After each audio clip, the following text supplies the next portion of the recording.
Dans cette vidéo, je vais vous montrer deux améliorations fondamentales apportées au thème de Camtasia 2020. Alors pour ce faire, je vais créer un nouveau projet. Le voici et nous rappeler que les thèmes ne sont pas nouveaux dans Camtasia. En effet, nous avions déjà accès à ces thèmes dans les versions précédentes. Pour accéder au gestionnaire de thèmes, ça n'a pas changé. Vous allez toujours dans le menu Fichier, dans le menu Camtasia 2020 si vous êtes sur Mac et vous retrouvez ici Gérer les thèmes. Alors le gestionnaire de thèmes n'a pas changé, les thèmes non plus d'ailleurs. Vous allez toujours retrouver ici le thème par défaut qui est livré avec Camtasia. Donc vous devriez tous et toutes avoir accès à ce thème par défaut. Et puis le ou les thèmes que vous avez vous-même créés en plus donc de ce thème par défaut. Un thème est toujours constitué d'un maximum de 5 couleurs, d'un maximum de 2 polices de caractères et éventuellement d'un logo. Et donc vous voyez ici dans cette liste déroulante que j'ai créé un thème que j'ai appelé Didaxo. J'ai mis donc 5 couleurs, 2 polices de caractères et un logo au niveau de ce thème. Alors où se trouvent les nouveautés ? Eh bien, pour trouver les nouveautés, nous allons cliquer sur cette icône qui s'appelle Modifier le thème et dans cette icône, nous trouvons deux éléments de menu supplémentaires. La possibilité d'exporter un thème et la possibilité d'importer un thème.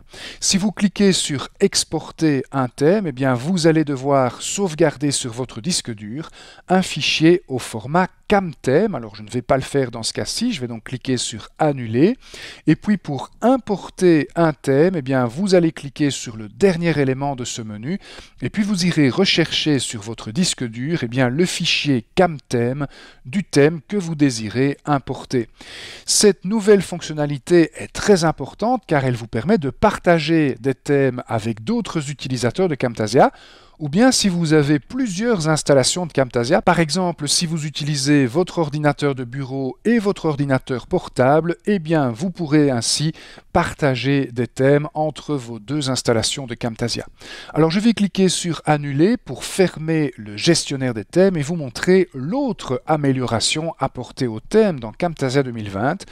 Pour découvrir cette seconde amélioration, eh bien direction le panneau des annotations.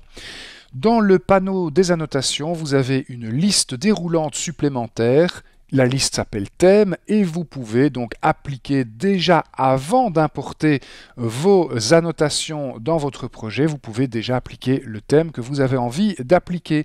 Par exemple ici le thème par défaut pour cette première annotation et puis le thème Didaxo pour cette seconde annotation. Rien ne vous empêche bien sûr de changer d'avis en cours de route. En effet, quand une annotation est ouverte, vous pouvez toujours changer le thème appliqué ici dans le panneau des propriétés. Mais vous voyez ici que vous pouvez déjà choisir le thème avant d'importer votre annotation ou votre légende de texte dans votre projet Camtasia. Donc voici deux améliorations au niveau des thèmes dans Camtasia 2020. La première et la plus importante à mon sens, c'est la possibilité d'exporter et d'importer des thèmes. Et puis la seconde, eh bien, c'est la présence de cette liste déroulante dans le panneau des annotations qui vous permet d'appliquer un thème avant même d'importer votre annotation dans votre projet. Cette vidéo vous est proposée par Didaxo, votre partenaire dans la transformation numérique de vos formations.